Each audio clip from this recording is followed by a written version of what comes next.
Hi guys, Kelly here, and I just wanted to share with you some of my recent reads. So I've been putting off this video for so long.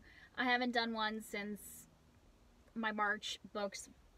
So, you know, every time I put it off one more day, I ended up reading more books. And so now I end up with like 8 books. So I'm going to actually split this in 2. So I'm only going to do 4 books today, and then I'll do the other 4. I'll post them a few days after this, because 8 books is just too much for me to talk about at once, because I love to talk about the books in detail. So I'm going to go through these in the order of which I like them. So the first one was actually an audiobook. I listened to Beezus and Ramona by Beverly Cleary.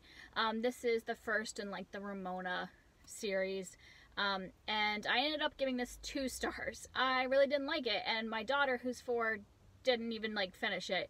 We were listening to it in the car on the way to and from school, and she listened to maybe not quite the first half, and then I asked her if she wanted to continue listening, and she said no, she was not interested. And then so I ended up finishing it because I just wanted to see if it would be something that she might like later on.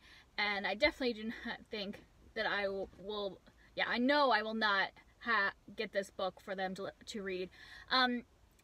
I know that this is a popular series, but I think sometimes that might be because of nostalgia and not because of the actual quality of the book.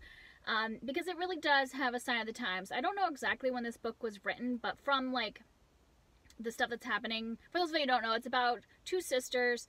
Beezus is the older sister. In this book, she's 9, and Ramona is 4 in this one. And Ramona is kind of just the annoying younger sister that is bothering Beezus, and so this is told from Beezus' point of view and kind of her like dealing with having a younger sister.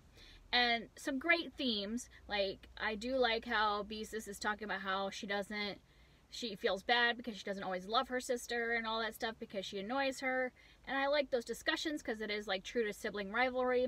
But like when I was talking about the signs of the time, and maybe this isn't sign of the time, maybe it's just this particular family, but the discipline is like really bad. And like Ramona, I kind of expected her just to be kind of mischievous and kind of go, you know, by her own drum or whatever, but no, she's just a plain out brat. Like the things she does and the discipline she gets, I'm like, no, I do not want my kids listening to this, because the things she does is just downright bad. Like things that I wouldn't let my kid just get away with. And like the parents are like, oh, Ramona, you've been naughty, go to your room. And that's like their entire form of discipline. They don't describe to her like what she's done wrong and how to change things. She doesn't make her apologize or make up for the things that she's done to her sister or to the parents. Like, I don't know. So it would just really bother me the way discipline was approached. Like I wouldn't want, not that I like over discipline my kids, but we talk through things. Like I have a 4-year-old. I know that they can do things that are wrong and like things that she shouldn't be doing, but I don't, and sometimes she does get sent to her room or whatever, but we also talk about the way we treat each other as a family and how your actions affect other people. And that's old enough to understand some of that stuff. And they still do things that they shouldn't, but you don't just like leave it at, you're naughty, go to your room. And I would not like have my kids read these books, so I gave it 2 stars. And then the next one is Princess Academy Palace of Stone by Shannon Hale. This is the 2nd book in the Princess Academy series, and I gave this one 3.5 stars. The first book I had given 5 stars. I really loved it. I loved the fairy tale like quality, and I loved our main character and all the other characters, but this one just didn't really compare to me. For me, it was really kind of boring. It took me a long time to read. I think I read the first one in maybe like a day or 2, and this one took me several weeks to get through. Like I would just read a chapter at a time and then want to put it down. And the basic concept of the first book is that there's this village called Mount Eskel, and all the girls in this are from that village, and they've been told that the prince is going to marry a girl from Mount Eskel. So all the girls of marrying age are brought to this place called the Princess Academy and are taught how to be ladies, because Mount Eskel is far enough away from the kingdom that they haven't really like been taught any of these things. And so that's what the first book is about, is picking this princess and them like being trained to be princesses. And so this book happens from there, so I can't really talk about the plot. But like we have most of the same characters, so I would have thought that the same, you know, feeling would be there. But Miri, our main character in this one, the first one, she was like, she felt like such a strong character. She was still questioning herself and questioning like whether she could be a princess. But in this one, she just didn't have any of the strength of the first one. Like in the first one, I felt like even though she was questioning herself, she still was a really strong character. And I just didn't love her as much in this book. And it just really bothered me that it didn't hold up. But I still thought there was some good stuff. Like, it wasn't like a bad book. Like 3.5 isn't bad. It just wasn't as like amazing as the first book. I'll still go and like read the third. I'm not like writing off the whole series. Like, I still think it was enjoyable. It just like has, the plot was just a little more boring, and I just, Miri, for at least the first half, was really like not like the Miri I remember. So the end did get better, and I did enjoy the ending of this. I'm like picking up my daughter from preschool, so people are starting to fill up the parking lot. So I'm feeling like a little weird about filming. So probably going to stop, and next time you see the rest of these books will be at a new location. Okay guys, sorry for the random change in location. It just suddenly there were like tons of people pulling in and being around me. And it felt a little weird to be sitting there talking to a camera. Plus I had to pick up Bernadette soon anyways. So now, on to the last two books. And so the next one is Dance with Steel by Jordan Rivet. This is the third book in the Steel and Fire series. I had given the first book 4 or 4.5 stars, can't remember. The second book was 5 stars, and this one is 4 stars.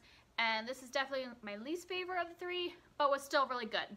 So this series in general is about a girl named Dara who is a duelist. So she wants to be a professional, like, duelist or sword fighter, and then, like, a bunch of crazy stuff happens in her kingdom, and yada yada. So, a lot of stuff happens. This is a really fun ride of a series. There's, like, you know, political intrigue, there's lots of sword fighting, and other types of, like, action fight scenes. There's magic. So much is happening. And in this installment, the reason why it's my least favorite, and a lot of people say this, is that this is definitely a middle book in the series. It's a 5-book series, so this is definitely the middle point. And that this book is kind of the bridge of like going between what's happening at the beginning, and then we're expanding the world, learning more of the magic system in order to finish off the series. So this is the biggest book of the 3, but yet has probably the least amount of action scenes. And like, there is action still happening. Like, I actually thought the first third of the book was still just as great. I was like, how do people keep saying this is a middle book? I love this. But then when you get towards the middle, it is kind of more slow. There's more traveling happening. But the good thing about that is that we spent the first 2 books basically in one location, and now we got to see a whole bunch more of this world. I love the way Jordan Rivet explains it. I felt like I really understood the landscape of each of the locations they were in, and what kind of people were there, what kind of the purpose of the town was, as in like what it traded in and what it's known for and stuff like that. Like, I really felt like we got to know each location and each people that they met. And then there's also new magic systems introduced into this, and so that was, or different parts of the magic system. Like, we'd mostly just learned about fire, and so now we're learning about some of the other elements, and it was really good in that aspect. And I thought I was interested the whole time. Like, I read this very quickly in about maybe 2 days, so it's not like it was boring or hard to get through. It just, compared to the other 2, was a little bit more of a slower traveling book, but I still thought it was great. And a lot of the stuff that was introduced in here, I'm so excited to continue the series and see how all these new magic components and areas of the world are going to come together, and we're going to see the climax happen. So I still think this is a great series to try. If you don't know, this is an indie published series, and so you should go and support the author. She also does, if you don't like to buy books, she does have her books on Kindle. And I have listened to the first 3 books through my library, so there's also audiobooks available. And the last one is A Curse So Dark and Lonely by Brigid, Kemmerer, and I gave this 4.5 stars. This one was just a really fun ride. This is a Beauty and the Beast retelling, So, I mean, when I was looking at this book, I didn't really hear any other synopsis other than that. And I don't think if you are a fan of Beauty and the Beast retellings, you probably don't need to know anything else about it. And I don't want to go into a lot of detail. The only thing that I would let you know, because I kind of wish I had known this, is that we have a mix of kind of the modern world and a fantasy setting. So our like beast and everything is from this like whole elaborate, you know, other world, Emberfall. But our beauty, she actually has been taken from the real world. So she lives in Washington, D.C. and is brought to this fantasy world. So we get a little bit of that mix because she is a very modern person, you know, knows about cell phones, knows about all this stuff, and then she's thrown into this fantasy situation. And so I thought that was really interesting, and that would have been something I might have liked to have known ahead of time, just because I think it's a fun take on the Beauty and the Beast, that she wasn't part of the world to begin with and didn't know about the curse or anything like that. So this was really fun. I wanted to give it to 5 stars almost for the enjoyment, because I read it so fast. Like, it's a big book, like 500 pages or something, but I flew through it. It's very readable, but it didn't quite reach 5 stars for me. That's why 4.5.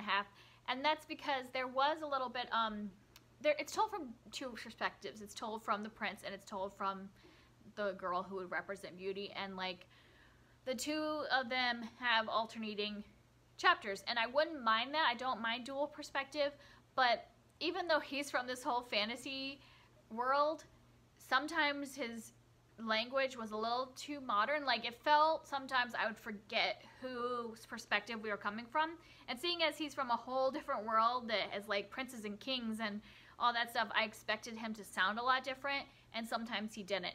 So that was what kind of like would throw me off, and why I didn't get a full 5 stars. I don't think it took away from my enjoyment. I really liked the characters and I liked the world, but that was just a little weird thing that I felt like they should have had more distinct voices. But in general, I really liked learning about this world, and the curse was interesting. I thought it was a cool take on the Beauty and the Beast story. I also loved Harper, our main character. Well, I guess our main like beauty character. She was just like, you know, you always say strong female character, but like she was not like your typical strong female character. I love that she was from the modern world, so she was taking that like, you know, modern feminist approach and bringing it to a world that's like basically like in the medieval ages type of thing. And I just loved that mix and made her feel really strong. And also she is somebody that had a disability. Like, she has cerebral palsy, and so like in our world, people like see her limping or whatever and think that she is weak and can't do what everybody else can do. And in this world, I felt like she really came into herself and was able to show that you could still be strong even though you have a part of your body that might not be working the same as everybody else. And I really enjoyed that. I thought she was a great main character. And there's a really great villain. Just everything about this was really good. There was just that one little thing that made it less than 5 stars for me. But I would recommend it, and I think it was fun. So those are my 4 recent reads. If you've read any of these, I'd love to talk about them more. Bye!